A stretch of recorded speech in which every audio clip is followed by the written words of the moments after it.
क्या पूर्णिया जो लोकसभा है उसके जो अंतर्गत विधानसभा होली है, क्या संदेश देना चाह रहा है इससे? देखिए, एक बात समझिए, एक तो तीसरा कोई विकल्प नहीं था।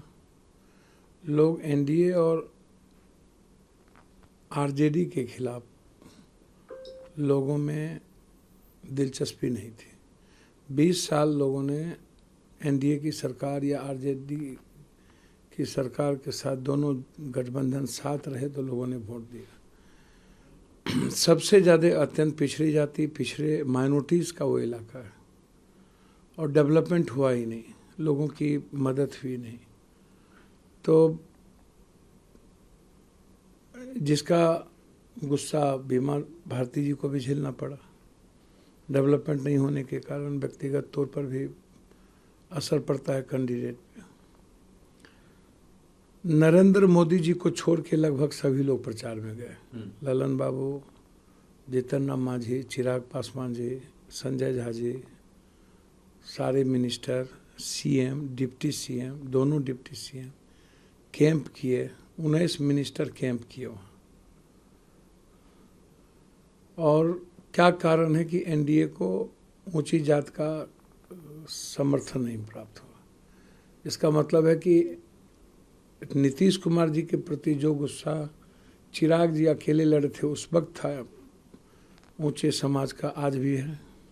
जदयू को वोट नहीं देना चाहते और जो मंत्री संतरी हैं, एमएलए एमपी हैं जदयू के या बीजेपी के, वो वोट नहीं दिलाने में सक्षम है। जिस जाति के आधार पर आप मंत्री बनते हैं और उस जाति का जदयू को 10 वोट भी ना मिले उस समाज का, तो ये क्या संदेश जा रहा है? और एनडीए को क्या संदेश गया कि आपसे जदयू से मोह भंग हो रहा है, राजद से तो पहले से मोह भंग हो चुका है।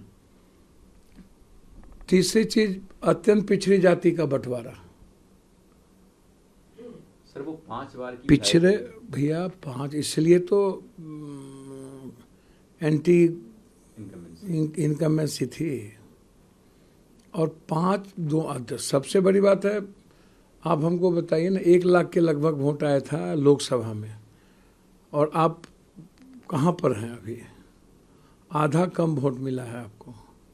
30,000 के आसपास वोट आया। नहीं, बीमा जी को तो 11,000 था, अभी 30,000 आया। चूँकि पारिवारिक रूप से, व्यक्तिगत रूप से मेरा समर्थन उनको कांग्रेस के समर्थन के कारण, देखिए मैं वहाँ आऊँगा।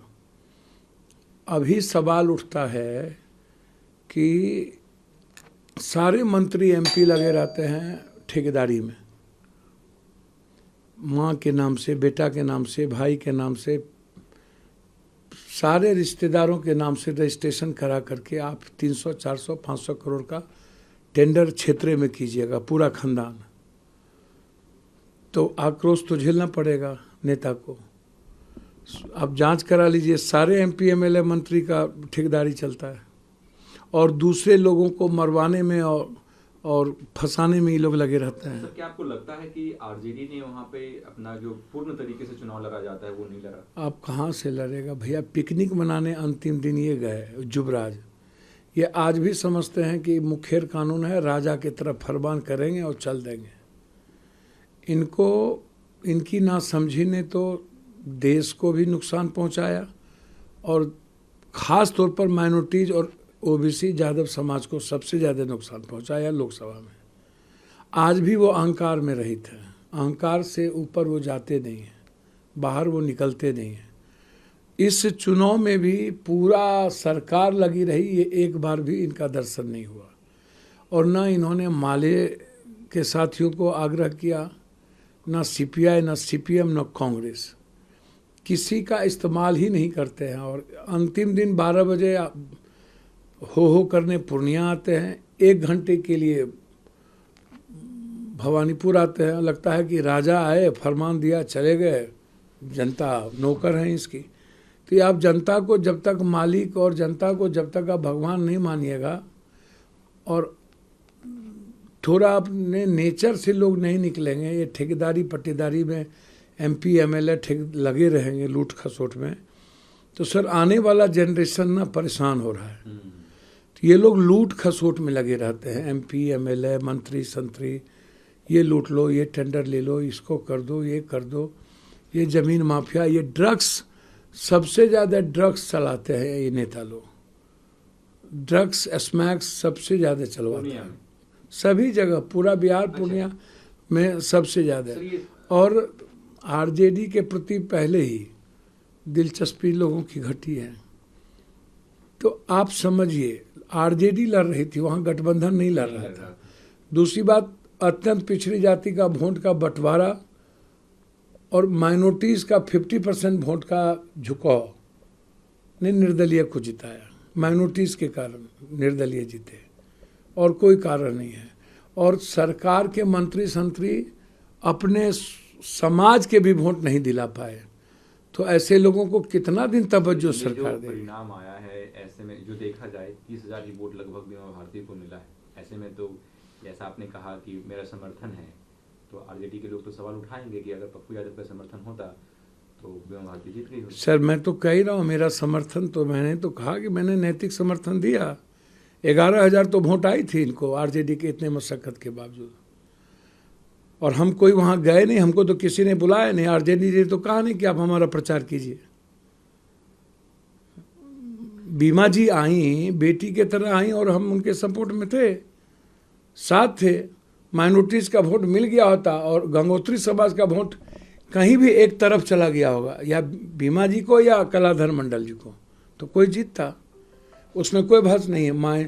गंगोत्री समाज के वोट भी बढ़ गए, अत्यंत पिछड़ी जाति का वोट भी बढ़ गया, और जो माइनॉरिटीज़ का वोट है वो अधिक निर्दलीय के पक्ष में चला गया। तो ये इसको कलेक्ट कौन करता? मैं ही तो इतने बड़े कि राजद ने तो इस्तेमाल किया और पूरे परिवार को नाश कर दिया। बीमा जी का केस में इन्वॉल्व हो गए, सड़क पे ले आए, आपने एफर्ट्स नहीं किया, आपके भीतर जिद नहीं थी, आप कैंपेन नहीं किया, तो आप हल्के में राजनीति करेंगे? चुनाव तो चुनाव होता है ना, तो गलत है ये।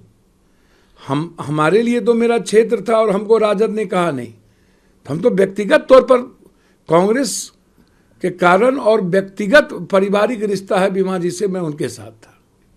सर 7 राज्यों में उपचुनाव हुए, 13 सीटों पे हुआ, 10 पे इंडिया गठबंधन जीती है सर। 3 सीट जो ऐसे हैं जिसमें एनडीए अपने नाम की, 11 सीट पे इंडिया गठबंधन जीती है। मैंने पहले भी कहा कि लोकसभा में भी ये हारे, विधानसभा में भी हारे, आप इसको समझिए।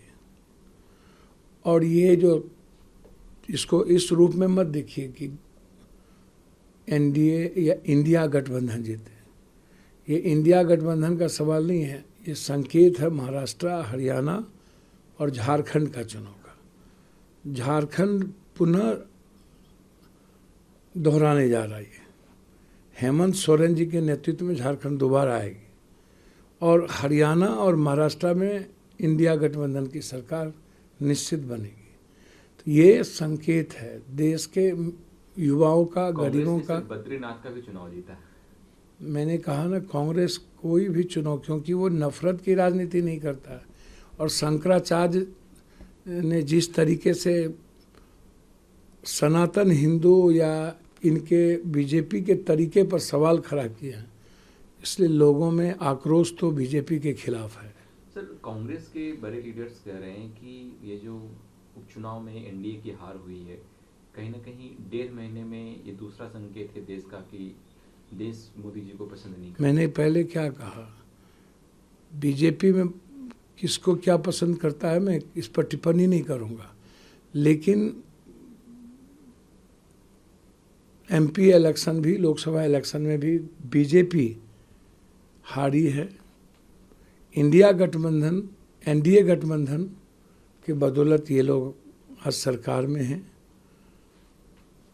और आने वाले समय में किसानों का, युवाओं का, महिलाओं का, छात्रों का और गरीबों का समर्थन बीजेपी को मुझे लगता है कि नहीं मिलने वाली है किसी भी कीमत पर। आप इसको देख लीजिएगा। असदुद्दीन ओवैसी कल संभाजी नगर गए, औरंगाबाद, वहाँ से पिछली बार उनका सांसद जीत कर आया था, उन्होंने कहा कि पूरे महाराष्ट्र में से 48 सीटें हैं, एक भी मुसलमान सांसद जीत के नहीं गया। देश के जो संसद हैं वहाँ पे जनरल कास्ट के लोग और ओबीसी के लोग दोनों सांसदों की संख्या लगभग बराबर है। मुसलमान भी 20% के आसपास देश में है, लेकिन 20% भागीदारी संसद में नहीं है।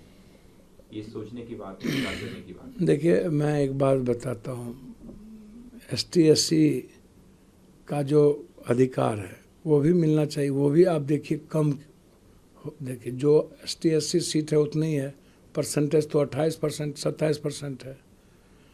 अब क्या है, ST/SC की बच्चियों से शादी करके अब लोग चुनाव लड़ रहे हैं, ये भी गलत है। उनके बच्चे ST/SC तो होंगे, कहीं कहले ही नहीं जाएंगे। बिहार में इस तरह की चीज़ें हुई हैं। क्या आपका इशारा सामवी चौधरी के ऊपर? नहीं, आप उठा के देखिए ना। मैं तो जानता भी नहीं हूँ किसी को। यहाँ भी RJD के जो कैंडिडेट थे, यादव जाति से शादी है और आप टिकट दिए, तो उसके जो बच्चे हैं क्या पासवान या राम कहलाएंगे? तो ST/SC के को पीछे से या आगे से ST/SC का सीट तो पूर्णतः हुआ नहीं, किसके बच्चे कहलाएंगे? आप हमको बताइए ना, मैं जानना चाहता हूँ। कोई भी हो, आप जिसकी बात करिए, माइनॉरिटीज़ की राजनीति को तुष्टीकरण की राजनीति बीजेपी करती है, और इधर माइनॉरिटीज़ को लोग अछूत मानने लगी है कि इसको इस्तेमाल करो, जौड़ी नहीं है अधिक सीट देने की। सीट अधिक देगी तो लोग कहेंगे कि माइनॉरिटीज़ को अधिक सीट मिला। बीजेपी के दुष्प्रचार से जो सेकुलर पार्टी है वो लगातार डर रही है।